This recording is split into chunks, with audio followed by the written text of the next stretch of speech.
So the senator is writing to Twitter, flagging these accounts for these absurd purposes, saying, check these out, Twitter. These are suspicious accounts. This is wild stuff. I mean, this is the point where I get really mad at our founders. I used to call myself a constitutionalist, right? When I was first getting into politics and realizing I wasn't Republican or Democrat, I was like, I'm a constitutionalist. But then I came to recognize that the Constitution is kind of dumb.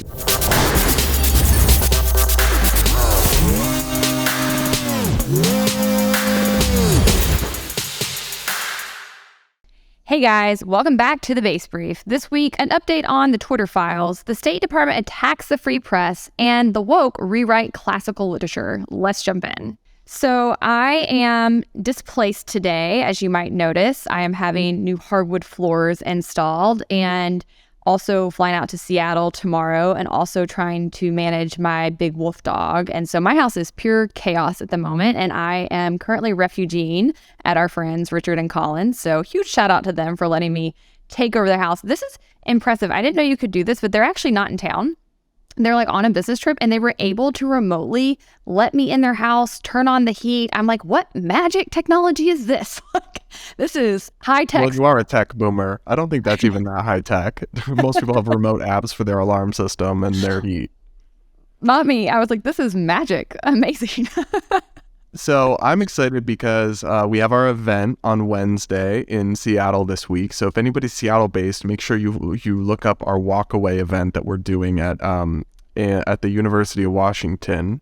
And I'm really excited for that. But then I come back, and just a few days later, I'm going to Puerto Rico for a week to relax and enjoy the beach with some friends and my boyfriend. So yeah, I'm excited for that, but that means that next week's podcast, you guys may have Jack filling in for me. Heads up. Sweet. It's been a minute since we had Jack. You planned that well. I never think to plan the warm vacations I wish I was on this time of year. So I get back from Seattle, and then next weekend I go to Pennsylvania to speak to the Libertarian convention there. Lovely, sunny Pennsylvania. Very excited to see you guys in Pennsylvania. Don't get me wrong, but it'd be nice if I was going somewhere warm for sure. Well, I can't take credit for planning anything. My boyfriend plans it all. Yeah, I know. He's really excellent in that way. All right. Well, this week, first of the hour, we've got an update to the Twitter files. This just keeps it's a drip, drip, drip campaign. They just keep leaking more and more information of what they had behind the scenes. And it does seem to just get worse with every batch of information. But I found this latest update particularly interesting because they actually targeted a friend of mine. And I had my suspicions that we would start seeing our names, friends of ours names on these files at some point because we are very liberty active and we know that they don't really like our politics. But this is, I think, the first actual name I've seen. And it is my friend who's a state senator in Maine, Eric Brakey. Eric Brakey and I became friends all the way back when I was doing work with conservatives concerned about the death penalty because he's a Republican, but he was opposed to the death penalty, worked on that. He then went and worked at Young Americans for Liberty, which we absolutely love. And then he decided to run for office and go back into the state Senate just recently. And so it appears that he is being targeted by his own U.S. senator. Like, this is absolutely wild. So the latest Twitter files dropped by journalist Matt Taibbi show exactly that. They focus on a senator who caucuses with the Democrats, so he's technically an independent, Angus King from Maine. And Matt Taibbi's dropped an email from within Twitter where the office of Senator King flagged 354 quote-unquote suspicious Twitter accounts they've identified, telling Twitter to look into them. And they included an attachment called sus FB accounts because within the document, it also was sent to Facebook, presumably, because it has a tab for Facebook accounts and a tab for Twitter accounts. And they flagged these accounts that they want Twitter to look into. And as Matt Taibbi reports, the accounts were flagged as suspicious, for reasons like being excited over a Rand Paul visit, or being supposedly a likely bot for averaging 20 tweets a day, which that's a light day for us, or, and here's the funny part, being followed by political rival Eric Brakey, who's a Maine Republican. He's run for a statewide office in the past. And so this U.S. senator is flagging accounts, including another one who mentioned immigration. That's the reason given for why this is a suspicious account. So the senator is writing to Twitter, flagging these accounts for these absurd purposes, saying, check these out, Twitter. These are suspicious accounts. This is wild stuff. I mean, this is the point where I get really mad at our founders. I used to call myself a constitutionalist, right? When I was first getting into politics and realizing I wasn't Republican or Democrat, I was like, I'm a constitutionalist. But then I came to recognize that the Constitution is kind of dumb because they put absolutely no recourse in there for us when this kind of thing happens. They're like, government is not allowed to violate your free speech, but if they do, nothing happens. Like, if they had had any forethought about this, there should be actual and sudden repercussions for a sitting politician doing this. I mean, I would even say they should have jail time for doing this, for violating basic civil liberties of American people. This is such extremism. And I know that we've had many incidents throughout our history of politicians attacking the First Amendment and doing all kinds of things. But in my lifetime, I have to say this is definitely probably the most egregious and the most overt. I mean, and this is not a one-time occurrence. This is something that was going on over and over and over from countless politicians and bureaucrats at this point, targeting untold amounts of American citizens over their free speech rights, also violating the free market by trying to come in and control private businesses and how they moderate content. I'm shocked and appalled at it, but I think I'm mostly shocked and appalled at the apathy within the American public at large and the mainstream media. I mean, Eric was pointing this out on his Twitter this morning. The main press has not even covered this occurrence as of right now. Like, they're not even talking about it, right? So it's like the main residents, unless they're very active on Twitter, they probably have no idea that their sitting U.S. senator was doing this. And that is a huge breakdown in our political system. Yeah, I'm scrolling through this Excel sheet right now with all the accounts that they flagged, many of which just seem to belong to random people with like 10 followers. The reason given is as simple as anti-king tweet with unrealistic reach. That's what they put as the reason that one of these accounts is likely a bot and should be suspended or censored. So they're literally just flagging to the company, these are tweets criticizing my politician, and we are asking you to remove them or take action against these accounts. That's unhinged. It's also incredibly thin-skinned. I mean, imagine I have never have I ever, the only time I have ever tried to get anyone quote-unquote censored was when somebody was posting death threats on YouTube. I reported them to YouTube and their account was removed. But I've never tried to get someone removed just for saying bad things about me or mean things about me. And to put myself in the mindset, and I'm not a senator, like I'm just some random dude with a podcast and who writes some stuff. Like, imagine elevating yourself all the way to the halls of the United States Senate, but you still have such an ego and such thin skin that the idea that some people are like supporting somebody who's an opponent of yours or criticizing you on Twitter bothers you to the point where you direct your office to try to get them removed from online platforms.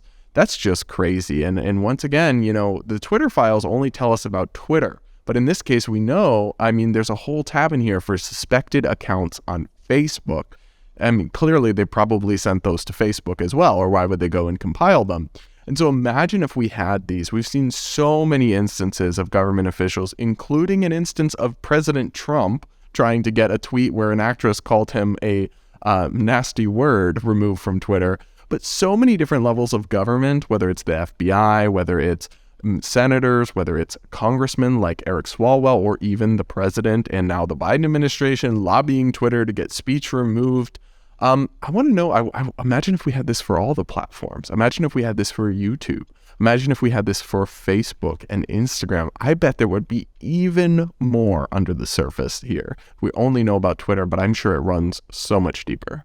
It has to. I mean, it's without question, it runs across every platform that is out there. And I can only imagine that some of them complied even more than Twitter was doing before Elon Musk took over. I agree with you, though. I don't care what people write about me online. I cannot imagine, I can't get myself in this headspace.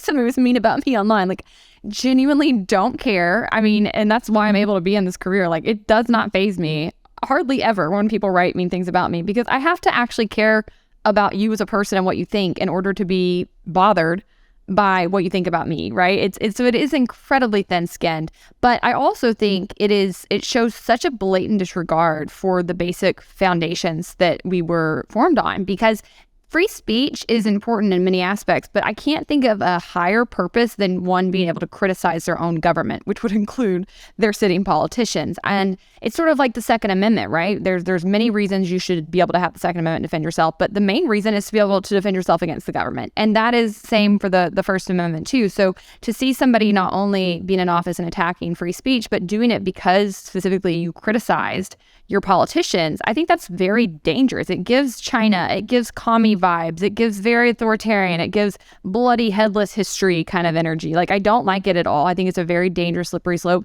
and I don't think it's a small deal. Because once you silence your people, once you take away their methods of defense, that is how you get into heinous civil liberty violations. You get into oppressive systems, and that's why they are constantly working to chip away at these fundamental rights that we have, both through legislation and litigation, and also, as we now see, behind the scenes through other nefarious means. And it's a very big deal. I agree. And you're right about political speech, about your politicians and your government being like the pinnacle of free speech. Like, it is. Obviously, all forms of speech are important, cultural criticism, anything, it should all be protected. But like the founders specifically had in mind the right to, quote unquote, petition your government with grievance. Like, this was part of the First Amendment's very framing, that it was about criticizing the government and not being reprised for doing so. That's not all we learned from this latest drop of the Twitter files, however. Matt Taibbi also included a State Department official who wrote to Twitter bluntly asking to remove 14 accounts, and this is Taibbi's reporting here, distinguished among other things by skepticism of Russiagate. That was the narrative that Donald Trump colluded with Russia in the 2016 election cycle, and that we ended up really knowing that that was not the case. He did not collude, although Russia tried to intervene in the election. They really didn't make much impact, and there was no direct collusion. So we have an email here from a State Department official highlighting 14 accounts that were skeptical of Russiagate, and this is the quote from the email to Twitter. "The below are some Russian-controlled accounts I think you will want to look into and delete." Now, Taibbi says a government official writing from a State Department email asked to delete 14 accounts that are engaged in legitimate speech and for which no evidence is shown that they're Russian-controlled or bots. In fact, he says they know some of those people and they're not bots. He says this is a clear First Amendment issue, and I absolutely agree. I mean, okay, compare this to the other conspiracy theory that Trump tried to push about election fraud. But now imagine that he was able to start directing his State Department to censor anybody who said this is a bogus claim. That is in reverse what they are doing here. Russiagate is every bit as much of a conspiracy theory as Trump's "they stole the election from me" bogus. And yet we see the mainstream media continuing to run water for it. We see them directing actual censorship of people pushing back on it. It's no wonder that the vast majority of Democrats still believe this crud about Russiagate. And it's no wonder, I think, that you now see so much support for us getting involved in a conflict against Russia with Ukraine, which we should not be getting involved with. These things feed into one another. And I think that there is a lot of intentionality that's going on behind the scenes, and a lot of reasons why they want to keep that narrative going that Russia has been aggressive towards us or interfering in our elections. Because honestly, I think there's a lot of warmongers in both parties, but especially on the left right now, that actually want war with Russia, and this feeds into their agenda. Well, I think Russia has been aggressive towards us. Like, they did try to meddle in the 2016 election. They just weren't very effective at doing so. Yeah, but I mean, I'm sorry. So what? I really just can't get into this idea that this was some big scandal. Yeah, they had some people tweeting nice things about Trump. And as we've covered on the show before, it was laughable, the kind of material that they were putting out there. It didn't impact absolutely anybody, and it comes nowhere close to the scale of how we interfere with other people's elections. So I don't want people interfering in our elections. I don't really think they did. I also think if we don't want people interfering in our elections, we should stop interfering in other people's elections. And Russia has been aggressive in many fronts, but again, that doesn't mean we should be getting involved in a proxy war with them, with Ukraine, and that is what many on the left are pushing for. And I think the whole Russiagate story, and many on the right, the hawkish right. Oh, God, yeah. I mean, you've Mitch McConnell saying Ukraine's like their number one priority right now. So absolutely on the right as well. But I'm saying among their base, I think the fact that so many Democrats continue to believe this Russiagate BS is why they are so into this conflict right now, because they see it as fighting like Trump and that camp as well. So I think there's a lot of problems with it depressing running deeper. lens through which to view international affairs, like to be projecting your own like partisan squabbles onto it.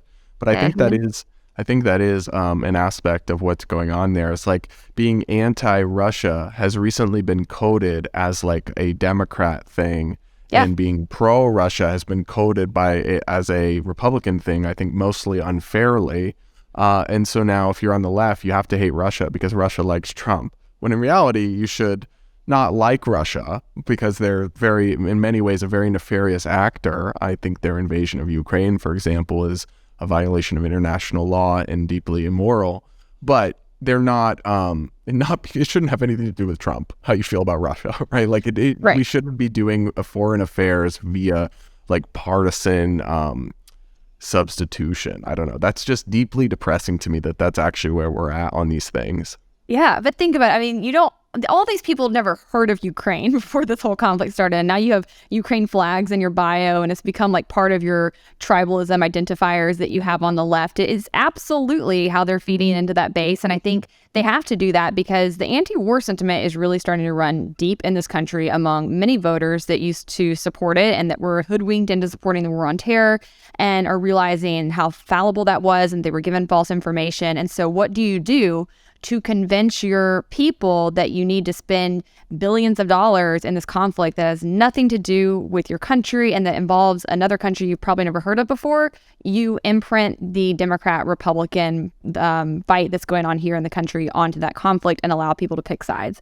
And I think there's a lot of people who are manipulated by that. You made a really interesting point talking about the war on terror, because Taibbi says, previewing what's to come in the Twitter files, they've got more.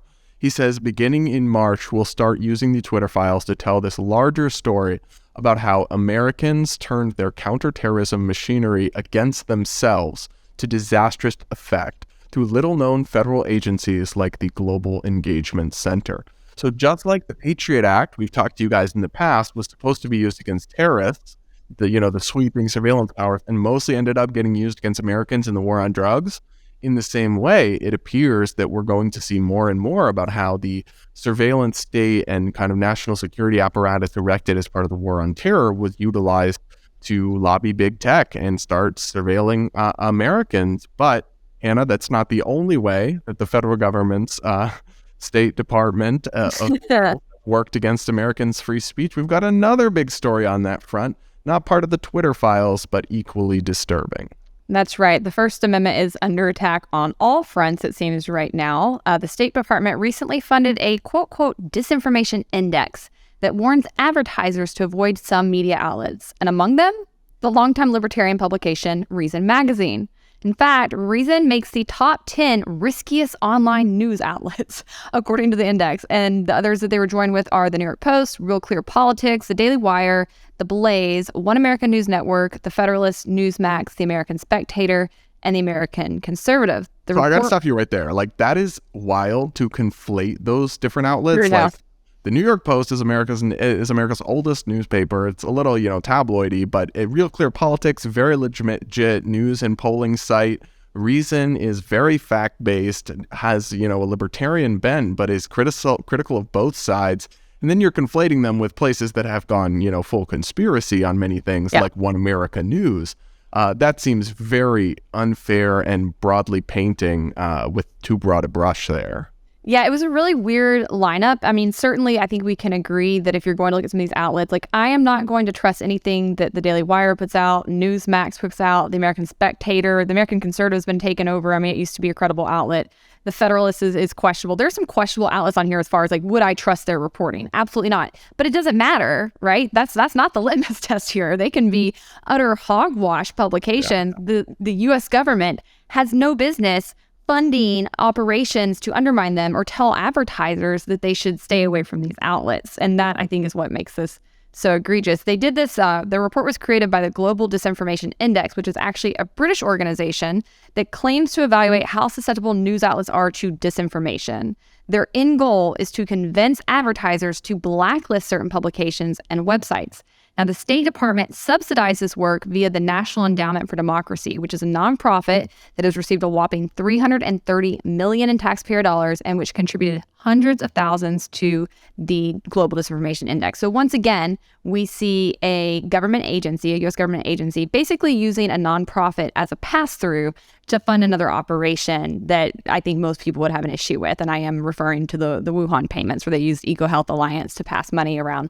I think this is becoming a trend, and I'm hoping that we'll see a lot more FOIAs looking into this kind of thing, because if you follow the money, it's getting pretty egregious where it's going. Lastly, the GDI actually ranked the 10 so-called lowest risk online news outlets as well, which they included NPR, the Associated Press, the New York Times, ProPublica, Insider, USA Today, the Washington Post, BuzzFeed News, the Wall Street Journal, and HuffPost. Come on. You got to be giving me, you got to be trolling me here. I mean, some of those are certainly respectable outlets like Wall Street Journal, like the Associated Press. But the amount of like misinformation or like anonymous sourced stories that turned out to be totally bogus run by the New York Times and the Washington Post when Trump was president, I mean, it's too many to count. BuzzFeed literally published the whole Steele dossier of completely unverified gossip about Trump, including some conspiracy theory about how he had prostitutes pee on him in a Moscow hotel or something. None of which has been, or most of which has been debunked or not verified. So they literally published rumors that no one else would touch. And you're telling me that these are the trustiest, most trustworthy, lowest risk online news outlets? Give me a break. But I do agree with you. This happens to be a particularly unhinged and unfair ranking of like advertiser friendliness and credibility and trustworthiness. But like the government shouldn't be involved in doing that at all. Even if it was an excellent one that I totally agreed with, which it's far from that. I would have a big problem with this just as a concept. Maybe this is something that a private organization somewhere should do, some sort of like journalism watchdog or something, but it should not be any way shaped or funded or influenced by the government. What outlets are good and trustworthy and which ones are bad and untrustworthy, and should be the explicit or implicit implication here is that these should not be funded by advertisers. So you're basically talking about like you could put some of these places out of business. Facebook, when they switched up their algorithm a few years ago, based on what outlets are trustworthy, some went under, like literally went bankrupt because they lost their biggest revenue source. So this kind of thing is no laughing matter. It's not just a hot or not list published somewhere. It has real financial implications, which makes it very serious. And so I'll stand up for our friends at Reason and our friends at the Wall Street Journal editorial page, who I like a lot of their content. But I'll also stand up even for the outlets I really don't like the Daily Wire. I'm not a fan of most of their content, most of their hosts, but they also should not be targeted like this by the government, even if I personally don't like them or trust them. I mean, it's just not at all appropriate for the government to do this. No, I mean, it is a flat out attack on the free press, and they are using taxpayer dollars to do it. Once again, we see they are not only robbing us blind, they're then taking those dollars and actively using them to undermine our fundamental rights. And I think that's what makes it the absolutely most egregious thing to me. I fundamentally think that this is something that should, again, end up putting people in jail. You should not be allowed to do this. This is a blatant attack on fundamental liberties, and you're right that it could cause some of these to go under. And even if it doesn't cause them to go under or hurt their financial interests, it's still hurting their credibility and propping up the credibility of others and saying what is truth and what is not. And they have no responsibility in doing that, no right to do that, and no reason why they should even be trustworthy enough to do that, because the government has been probably the least credible and the biggest pusher of disinformation throughout history. So I don't know why anybody would even trust something like this coming from the government, but unfortunately, we know that a lot of people would. I would say at the bare minimum, there should be hearings in Congress. Like, use your investigative power to go after this, Republicans. Yeah. Find out who sanctioned this, who approved this, who wrote those checks, and then they should be held accountable and at the very least removed from their jobs. I mean, that should be the bare minimum, but I have a feeling we won't even get that. I want to point out one other really ironic thing that when I was reading this sprung to mind. The New York Times, as you mentioned, has had numerous problems with their reporting over the years, many false stories. But I remember one that was about 2015, and I remember it because I get my nails done all the time.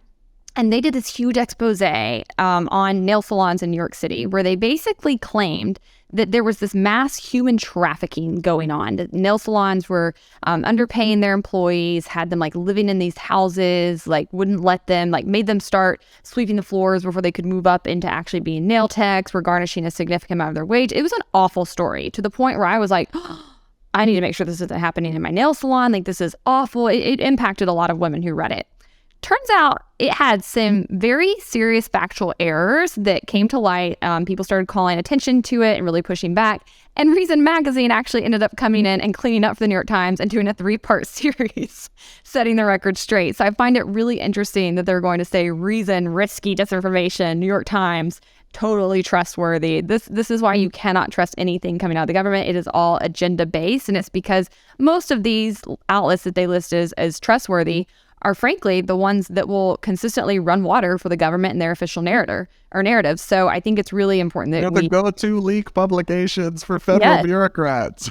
That's exactly right. Now, my question, though, is, do you think there could be a lawsuit here? I mean, I would hope at the very least these outlets would have standing to actually come in and sue the government, but I guess it would probably depend on the locality and some of those things. Yeah, I guess that gets into legal terrain that I don't really know. Like, would they be able to show damages or what? I guess all I can say is I hope they could sue and win. I don't really know the ins and outs of the law there, but it would seem to me that I hope there's some pathway for them to get accountability for this, because it's beyond messed up. So I guess we've got a censorship theme today, because now we're talking about more censorship in our next topic. This, thankfully, at least is in private society, not really the government, but it only makes it slightly less disturbing, because we're now apparently living in a time where the woke feel the need to rewrite children's literature classics to fit with the social mores of the day and remove all the offensive and mean language that's no longer politically correct, including classics by Roald Dahl, the classic children's author who wrote Charlie and the Chocolate Factory, Matilda, BFG, James and the Giant Peach, and more. I mean, I remember those. Those are classics. I read every single one of those books as a kid. Yeah, I didn't even know one author was responsible for all of those, so we started putting this story together, and that is quite the body of work. These are stories that have been admired for decades. They are widespread, very beloved, and I also consumed all of these and don't remember anything coming to light that would be so problematic, right? There's some books that I read as a kid where I'm like, I could see, times have changed and like there might be some questionable themes here, but these do not come to mind. Yeah, I mean, I could at least understand the argument if we were talking about like the N-word and Huckleberry Finn and maybe just like not putting that. I'd actually probably lean towards leaving it as is and explaining the historical context, but at least I could hear that argument. The things we're talking about in these books that are being censored are ridiculous. Almost any reference to like women or femininity is being removed and replaced with gender neutrality. And then like there's a lot of, one of the tropes of Roald Dahl's like literature is lots of like the bad characters are like fat and grotesque. Like the bad guys are like very physically unappealing. And so there's lots of like very literature language about the fatness of the characters that's been removed out. So let's just go through this list. Matilda, in the original edition, it had mothers and fathers. That's now been cut and replaced by parents, because some parents might be neither mothers nor fathers. They might be they-thems, I guess, or something. This next one, I guess it was ableist. It says, your daughter Vanessa, judging by what she's learnt this term, has no hearing organs at all. Like no ears, like she can't listen, I guess. And now they've removed that. They said, I guess that was ableist. It gets worse here. So I'm reading what they changed it to, and they say, judging by what your daughter Vanessa has learned this term, this fact alone is more interesting than anything I've taught in the classroom. Like they completely changed the meaning that sentence. Yeah, completely. Okay. And then it looks like also Matilda, they had a phrase turning white, and they changed that to turning quite pale, because you're not allowed to be white anymore. Well, I love to say white, like, turning pale, like, or being shocked or looking scared, you turn white, right? Oh my goodness. No turning white. That is hilarious. The plain plump person with the smug suet pudding face. And they changed this to the plain person with the smug pudding face. You can't say plump. Plump. Plump is too problematic. Why are you being a bigot? Wow. That is just...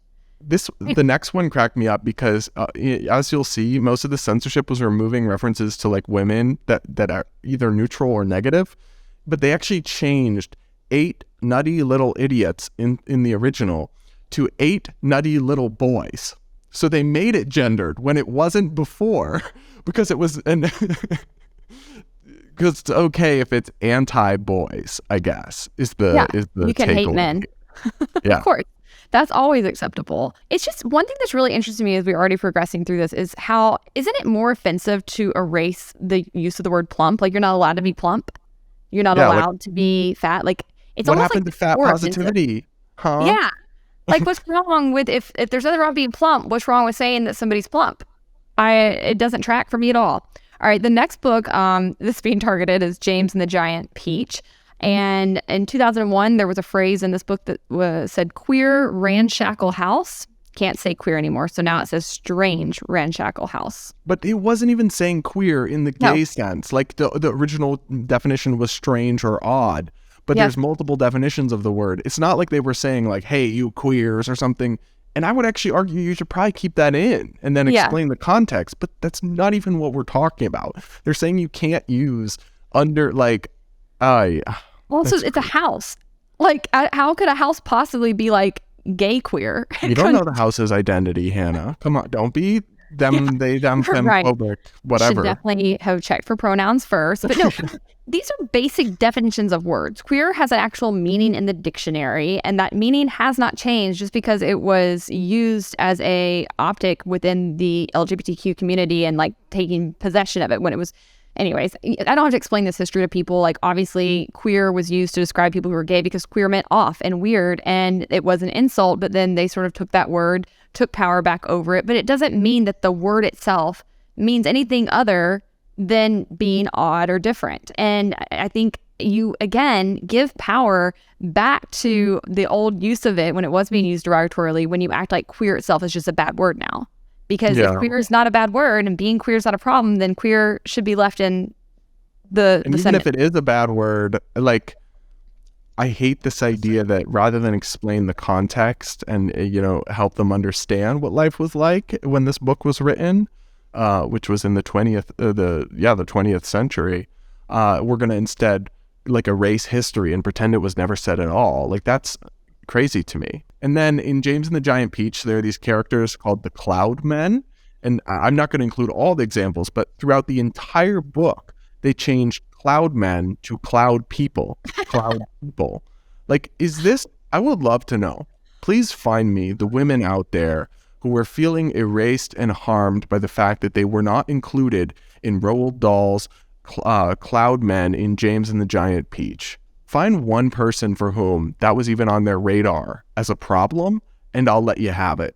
But I don't think you can do that. I don't think you can find a single person victimized by the use of the word cloud men. I mean, can anybody be gendered in history and in literature? Can James even be a boy in this story anymore? I don't understand the agenda at all. It's to absolutely erase identity. It's to make language drum and boring and mundane, and really to get rid of so many depictions. It makes everything less rich. And this is actually what pisses me off about this philosophy, is that across the board, it is something that just makes your life worse. It makes life more gray, more mundane, have less meaning, have less like description and beauty. And that's true in this sort of frame. It's also true in like the fact that it makes you physically poorer. Everything about this philosophy is one that erodes the standards of life that we currently have. I can't stand it. Who started this? Who was sitting in their room and thought, you know what we need to do? We need to go edit these children books. How much time do you have on your hands to possibly be concerned or even think to do this? So I actually think I have an answer to that. They partnered with a quote unquote sensitivity reading business. So there are now in children's fiction, young adult fiction, etc., there are sensitivity readers who, for the modest costs of, I'm sure they're exorbitant rates, will come in and read your draft and fix it so it's inclusive. So it's become a massive The grift. They partnered with some organization whose inclusivity readers came in and rewrote this classic author's works. I mean, that to me is a disgrace. He should be rolling over in his grave. But we've also got some from Charlie and the Chocolate Factory. So, like, they took out a reference to a 9-year-old boy who was enormously fat and just said he was just enormous. I'm assuming that's Augustus Gloop, and the whole point of his character is that he's really fat. So I remember this character, Mike TV. He's a little boy that dresses like a cowboy in the movie. Himself had no less than 18 toy pistols of various sizes hanging from belts around his body, and every now and again, he would leap up into the air and fire half a dozen rounds from one or another of these weapons. That was removed. They took out the toy pistols. You can't have toy pistols. They took out the toy pistols from the book. Just gone. They're not even real pistols. They're toys. He's dressing like a cowboy and firing the pistols. Like, this is his whole character shtick, and they just have to remove it. I mean, gun's bad. That cracked me up. And also, it's so silly because I know as a kid, like, we ran around toy pistols all the time playing cops and robbers. Those little, and firecracker guns that would pop guns and everything. Kids have airsoft guns, and you're saying they can't have toy pistols in a children's book. Give me a break. I mean, kids have like $300 replica airsoft rifles now. Now, this next one is really interesting. So in the they did some things with the Oompa Loompas. You remember them from Charlie and the Chocolate Factory? Every once in a while, that song will come into my head. Oompa Loompa Doobity-doo.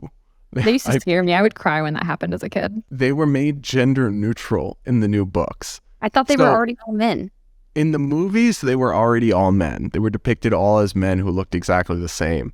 In the books, there were female and young Oompa Loompas. Oh. But I only know this because I read before this podcast. I'm not intimately familiar with the species of Oompa Loompas. But so in the original books, the Oompa Loompas were essentially transatlantic slave traded. So apparently he said he went and captured them from Africa and brought them over in the original, and they were and kept them there. And then they changed it to a kumbaya thing. So in the original, it said, "So I shipped them all over here, every man, woman, and child in the Oompa Loompa tribe." And then they changed it to, "So they all agreed to come over, each and every Oompa Loompa." They also in the original had, "It was easy. I smuggled them over in large packing cases with holes in them, and they all got here safely. They all speak English now." And they changed that to, "They've told me they love it here." And then in the original they still wear the same kind of clothes they wore in the jungle. They insist upon that. And they changed it to, "They do like jokes." So they're totally changing the meaning. They're not just tweaking the language. They're totally rewriting the story because apparently it's offensive that they were but again, it's supposed to be offensive. This is the whole point. And when you're writing these kinds of books, I would assume that the author's probably trying to draw attention to the fact that Willy Wonka is a creep and a bad guy, that trafficking and slavery is bad, that it is inhumane, and now you can't even mention that, right? It's not like this was portrayed as it was an okay thing that Willy Wonka did. Even in that verbiage itself, it makes him look terrible. That is, you are absolutely destroying this book, the meaning of the characters, the development of the story, and also just any kind of nods to history or lessons that he was attempting to teach through those parallels. I agree completely. I think it's really messed up. I also will point out that it's not just people on the right who are upset about this, because conservatives or libertarians like us.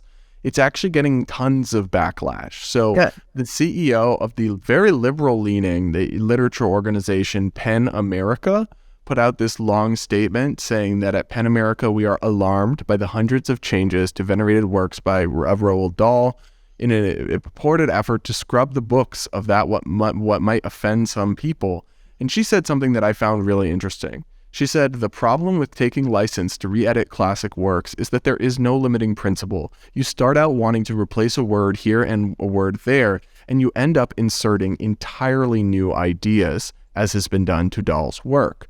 Literature is meant to be surprising and provocative, she says.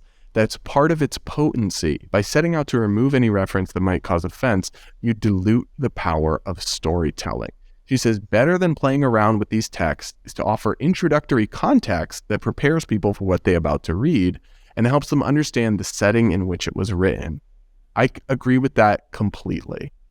Thank God there's still some actual real liberals left on the left, because she's exactly right. And I am terrified to think of what happens to our culture and to our history if this kind of trend continues. I grew up being homeschooled, and one of my favorite things was just how much we read. We read all kinds of novels and books, and I learned so much about our past and just about human nature and about how people have worked together throughout history. These are important things, and it's not always pleasant. A lot of what I would read would have, issues that my mom would have to talk to me about. I remember there was a slavery section we did, and a lot of the books included details about slaves being raped or families being broken apart, and that was awful. But you need to know that humans can do that to one another. You need to know that this happened. You need to be aware so that you can safeguard against it happening again. And I will say it makes a much bigger impact when you read this through a narrative, a story, than it would if you just merely read that in a history book. Because when you're getting to know the characters and you care about them, it leaves a lasting imprint on you.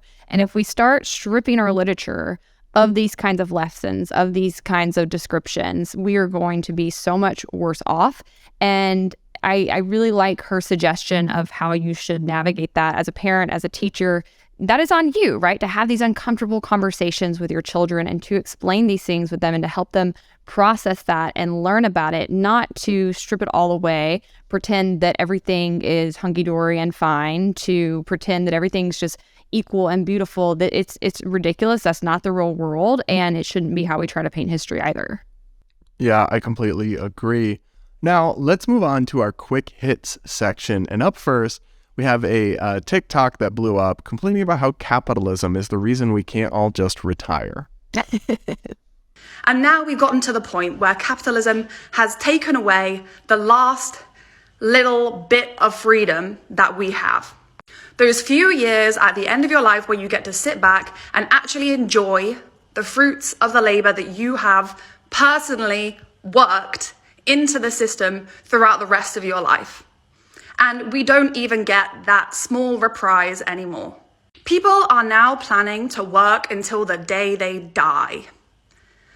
That is the situation that we have got ourselves in right now.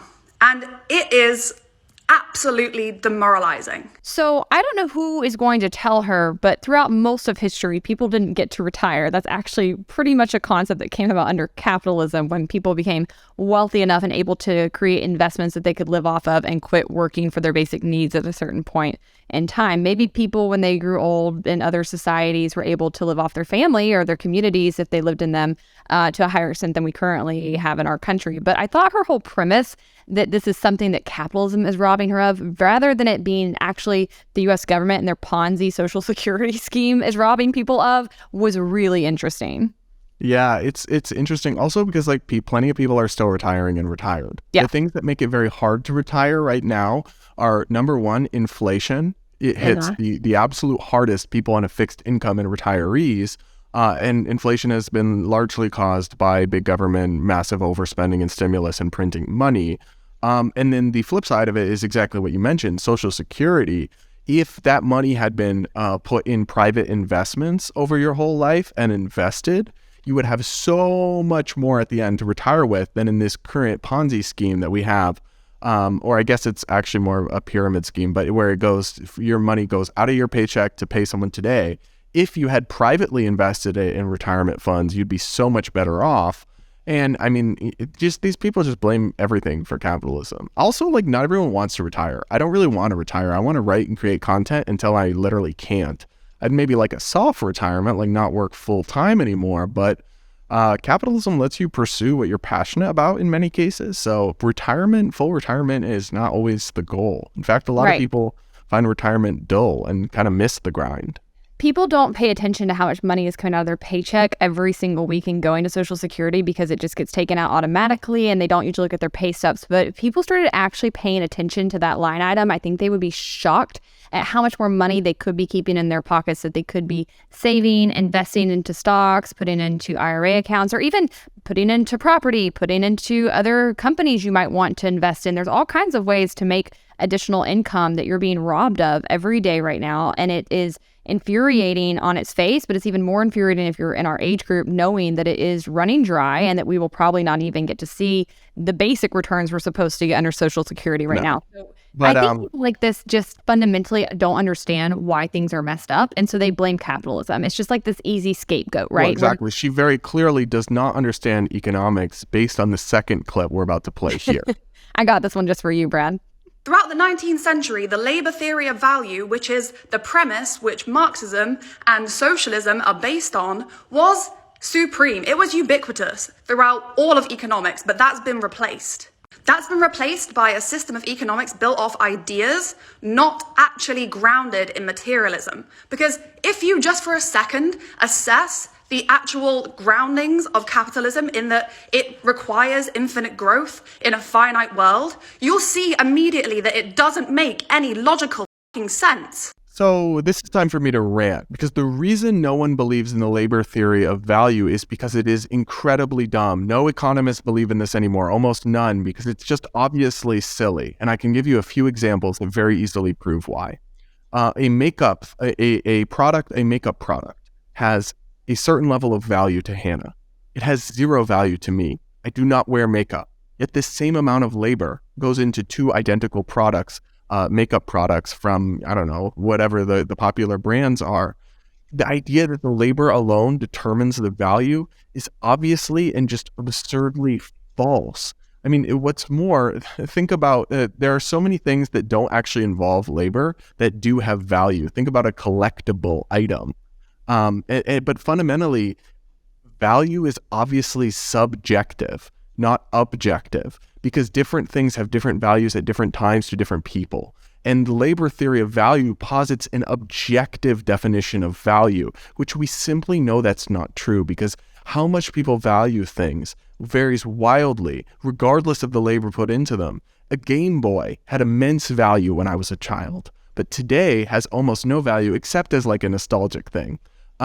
Even though it would require the same or maybe less actually labor to create today, but not because of the labor, because the product is in different demand, because there's new video games that's so much more advanced. Think about like a 10-year span where there's a horse and buggy and then cars are introduced. In that 10-year span, the amount of labor required to build a horse and buggy hasn't changed that much, but the value has enormously, because now people want cars, right? It's just obviously not true. And then the idea that capitalism doesn't make sense because we live in a finite world misunderstands the basics of free market economics, which is all about how we allocate scarce resources. That's the definition of economics, is the study of how to allocate scarce resources. And free markets are the best way to do that. They create growth through mutually beneficial exchange. They don't need unlimited resources. Oh my gosh, this made me want to pull my hair out and scream and throw my Thomas Sowell book through my screen. She made so many missteps in her rant right here, but I agree. The first problem is that these people always overestimate the value of their own labor, right? They absolutely think that they should get equivalent pay to people who start the companies that they work for people who run the companies at the top, the CEO, and they say, we're the ones actually making the product, so our labor is what should count more. We should get paid just as much.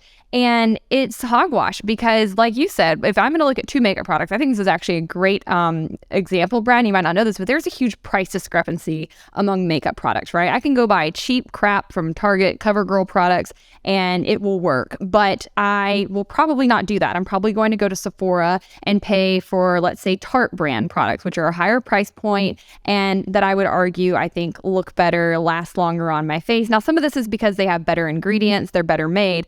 But a lot of it actually is marketing. You can find a lot of makeup artists on TikTok who will show you dupes for the more expensive makeup products. And they'll say, if you really like this $50 foundation, this $10 foundation you can get at Walmart actually has the exact same ingredients, and it's all marketing. But that means there's a lot more things going into making those products successful and generating the money that they make than simply the person who's physically making the product, right? Well, There's and the difference in marketing. ingredients for why some are high quality and some are low quality is itself not about labor. It's the same Right. amount of labor. It's just better ingredients.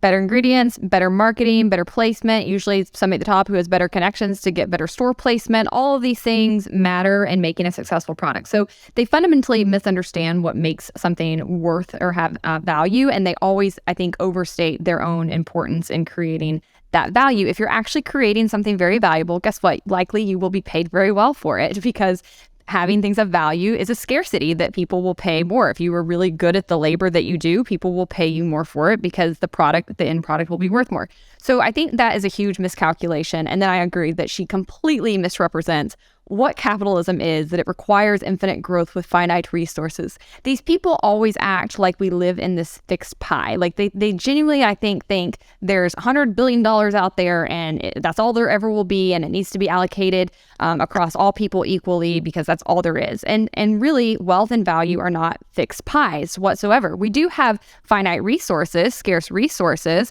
and so because of that, we do need a free market system to ensure that those are used efficiently. But I think she just doesn't understand like the system she's trying to critique. And this is one of my big problems with the whole anti-capitalist movement is very rarely do I find somebody critiquing capitalism on grounds that actually make any concrete sense. The only real thing in this world is labor. The only real thing in this world is the added value which we can put into something by putting our literal life force into it. Everything else doesn't have real value. It's just value which we've given it through our belief. And that is the way that the whole of capitalism functions. It's just a belief system. And if we all turn around collectively and say, no, I don't subscribe to this anymore. It has to change. So I don't necessarily disagree, actually, that capitalism is a belief system. It's just a really good one, and with a much better track record than all the others. And I think the idea that labor is the only thing that goes into something just simply is not true. I mean, anybody who's run or created or started a business can tell you that a business is more than the sum of its parts, right? There's somebody has to have ideas. Someone has to produce capital for investments. Someone has to navigate, all the regulations and rules and the planning and the management. There's a lot more than just labor that goes into any product. That's absolutely correct. I, again, think she just fundamentally doesn't understand what creates value and what all goes into making something. And this is why I wish a lot of these people that hold these ideas would actually have to apprentice and like look into running a business themselves, because I think they have no clue what it takes to get something off the ground and to make it successful. And so they, again, vastly overestimate their own input and diminish what goes on behind the scenes and a lot of the hustle and grit and grind it takes to be a business owner, because it's actually really hard to be a business owner in this country. There's, as you and I have recently figured out behind the scenes with Bates Politics, there are so many freaking loopholes and taxes and filings and just little gotchas along the way that the government puts there. It's frankly terrifying running a business. It takes a lot of effort, even if you're fundraising or you're trying to generate profits. Either way, it takes a lot of work behind the scenes, and often the people who create the businesses are doing so at a loss for some time. They're the ones taking the risk financially, and it's usually their, ideas that are being sold or their products that are being sold. So it really is just completely delusional to have this standpoint. But I also think it's ridiculous to say you can just not believe in it.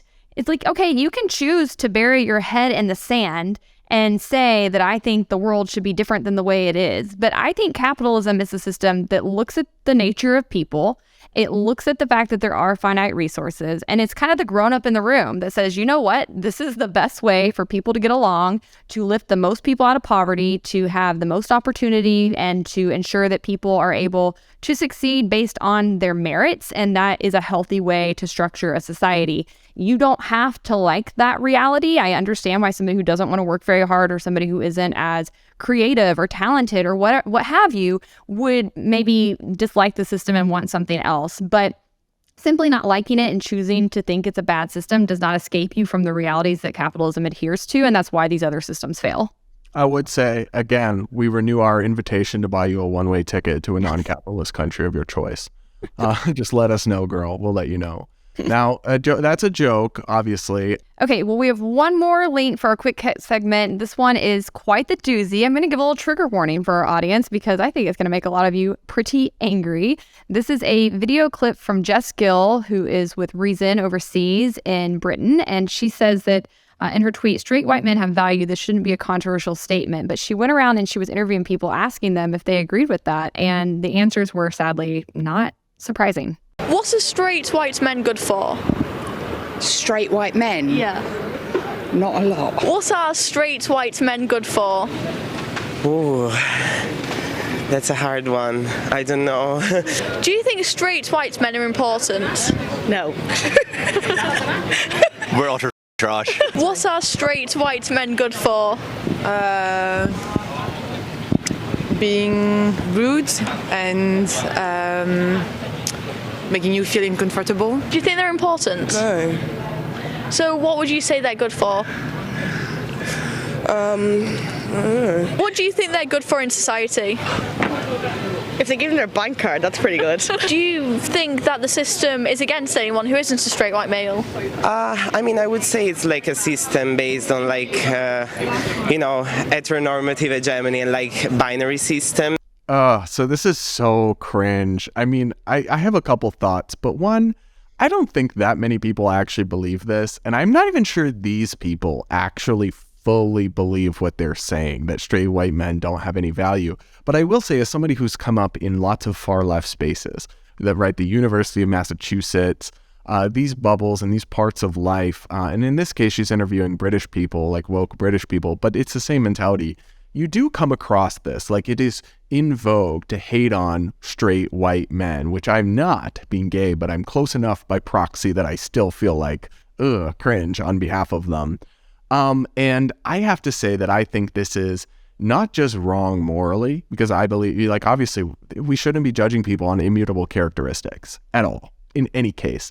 It's also deeply counterproductive. Like, this is the kind of insanity that has prompted the backlash of people going the Andrew Tate route or the alt-right route, and all of a sudden they're like, no, not only do straight men not have value as people, actually men are better and women have less value, and not only are white people of equal value, they're of greater value. That's the path you go down in response to this kind of toxicity on the internet and in these woke campuses telling you should hate yourself or you're inferior or you're guilty because of things before you that people who looked like you did. And I think it's all nonsense, and I think it's all incredibly toxic and counterproductive.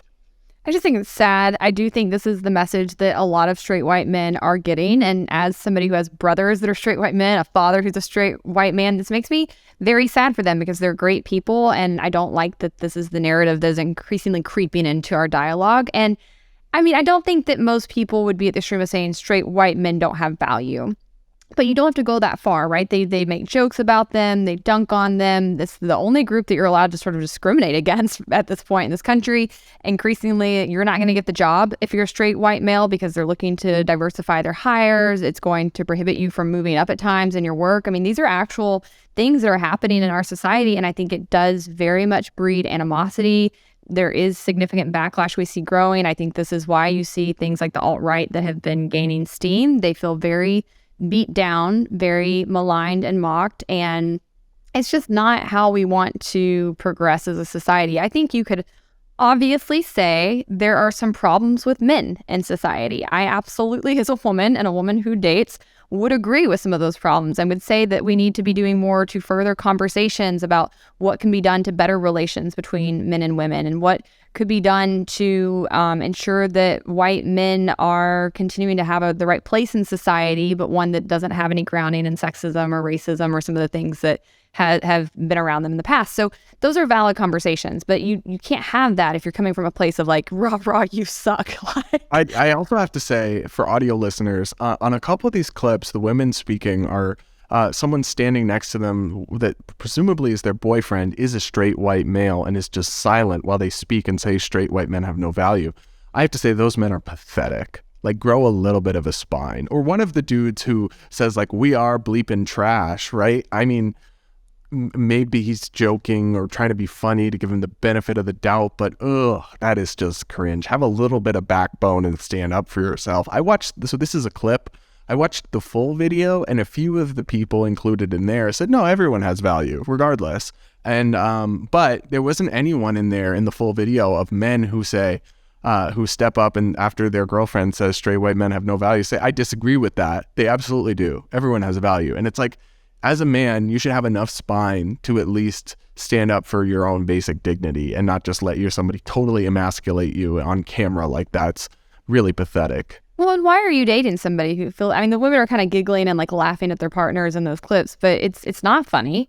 I think it's abusive. Why are you dating someone who would even joke about seeing you in that lens? And I can't fathom and then when she's like, that their bank card, I'll take their bank card though. Like, yeah, I can't fathom saying that to my partner. I mean, that's just wild to me and really pretty sad to see as a whole. So yeah, do better.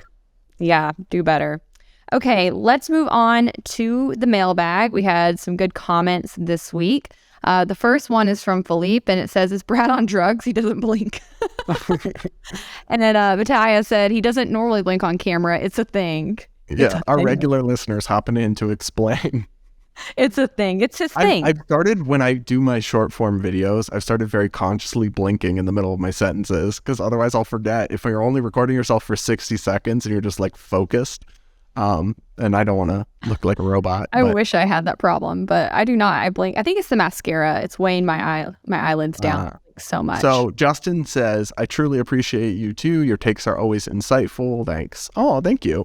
And I hope you've left a 5-star rating and review on the podcast platform of your choice. There's this funny thing that the National Review podcasts do where they do their promotion and they say, if you like this podcast, give us 5 stars and rate us and review us on your podcast app. And if you don't, please forget I said anything. And I find that funny. That's great. Third, I can't say this word. People have some weird handles on here, but this guy says, everyone always said open and honest discussion, but what they mean is really you have to agree with me or you're disingenuous. So he's talking about that gun control clip, which is like, you don't care about kids if you're not ready for this open and honest discussion about guns. And it's like, you're kind of contradicting yourself there. Yeah, spot on. That is exactly what they mean. Sebastian says, I live 80 miles from the train derailment. It's scary and I'm worried about potential health problems to surrounding communities. Yeah, I'm really sorry, bro. I would be worried too. I'm wishing you all the best. Yeah. Another guy says, wait, Brad's only 25? F have I done with my life? Or no, they said, F I've done nothing with my life, with a laughing emoji. It does shock people when they find out how old you are. Yeah, they tend to, people will think I'm 35 or 40 or whatever based on my Twitter. And then I've had people accuse me of being a creep because I called someone like Shawn Mendes hot or something, and they're like, dude, you're like 40 and he's 20 or 21, and I'm like, at the time I was like 22 or 23 also. I'm like, we're literally the same age, but okay. Like, okay, I'm actually like around the same age here. Yeah, I hate when people get in that vein. It's really annoying. Then White Axe says, I agree that Valentine's Day is more about women than men. Not that it's how it should be, that women should get bigger gifts, but that they tend to value it more. It's just basic evolutionary biology and human nature that women tend to want their man to be a provider, and gift giving is great proof of a man's ability in that regard. Interesting. Yeah, I do think women care about it more, and that's a big reason why it's more of a woman's holiday. So Michael says, hard disagree that the reason right-wing media goes after Mayor Pete is because he's gay. His tone is pretty milquetoast and he sounds pretty presidential or milquetoast, but he interjects a lot of wokeness into the bridges or transportation job and has taken many hacky jabs at the right. So if he never did any of that, then they wouldn't highlight him or go after him. I don't fully agree. I appreciate your point that you've made, but I clarify my original point was not that the right only goes after P because he's gay. He has done controversial things like talking about roads are racist and other things that I get it. He has taken shots at the right. He's done all of that. My point is that I think it's part of it. It's part of the disproportionate emphasis because so have other Biden officials who don't get the same degree of attention. So I'm never claiming that's the only reason right wing goes after him. Absolutely not. There's lots of valid reasons. I'm saying there's got to be a piece of it, especially when they go after him for like his parental leave and his kids and the fact that he used surrogacy. Like there is a piece of the obsession that is driven by him being gay. That is my opinion.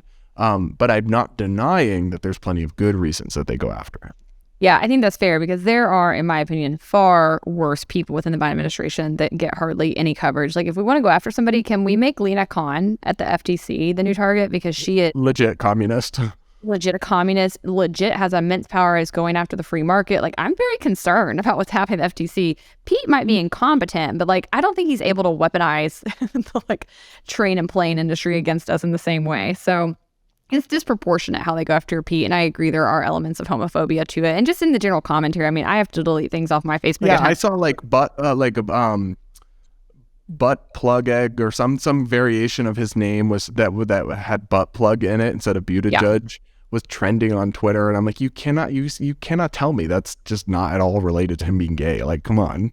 Yeah. All right. Spencer says, hard disagree with Hannah on office thermostats being set to cold. When you have a bunch of people with different temperature preferences in one place, the ambient temperature should be skewed towards the colder end of the spectrum, and it's a lot easier for an individual to warm themselves up than cool themselves down. A chilly employee can put on a coat or a blanket if they choose, but a warm employee can't exactly take off their shirt. But I think he fundamentally misunderstands me. My problem is that we should change office dress codes, one, just because they suck, and why should anybody have to dress like that? Make it to where men are in suits and women are in like skirts, so it's disproportionate how we're even dressed, and then save money by having the temperature be a little bit higher. Because I will say, I used to bundle up at work. I had a heater under my desk. I did everything I could, and I was still ice cold. It's not always easy to warm up like people say, especially when there's such a discrepancy between where women will be comfortable and men due to their office dress codes. I don't know why, though, because gender is just a social construct. So I don't know. There couldn't be any difference in how men and women perceive temperature. That would imply some sort of biological element to this. Yeah. Jeez Louise. All right, Hannah, time for hot takes. All right. I've got a good one this week. I think that therapy should be mandatory. Or if not mandatory, at the very least, I think it should be pushed on everybody. Kind of like it's really pushed that you get, a basic checkup with your general practitioner every year, a basic physical.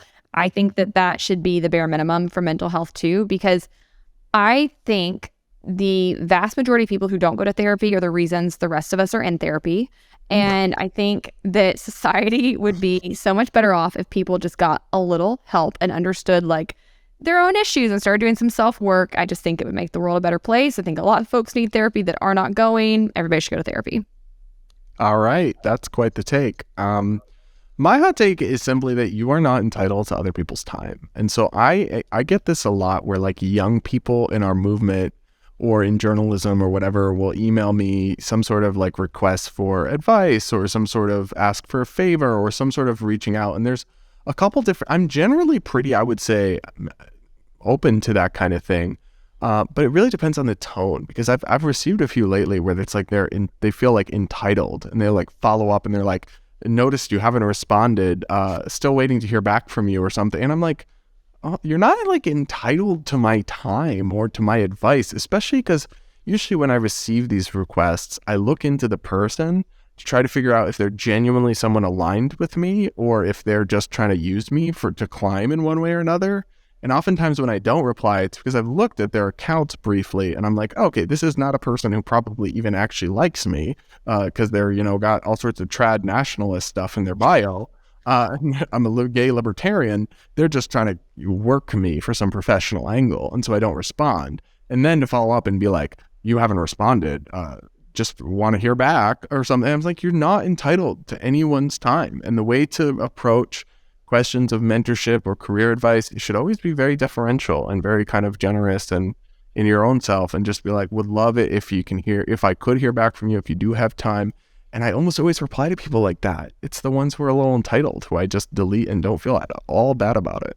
Same thing with people who like pitch us guests being on our show. Nothing irritates me faster than that. I'm like, you've never listened to my show, because we don't have guests on the show.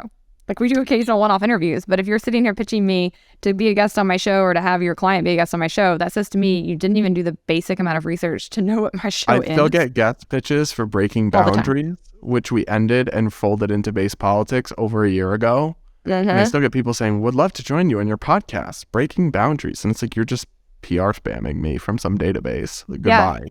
Since Based was founded, which was fall of 2020, I've never had guests on Based. That's been a standing thing. I've never had guests on Based, and yet continue to get those kinds of pitches. So yeah, do your research, and also no response often is a response. So yeah. All right, guys, that's a wrap. We hope you enjoyed the episode. Don't forget, leave us a 5-star review. Leave a comment on the YouTube. We'll try to read it on air. We hope you enjoyed the episode. Until next week, stay based.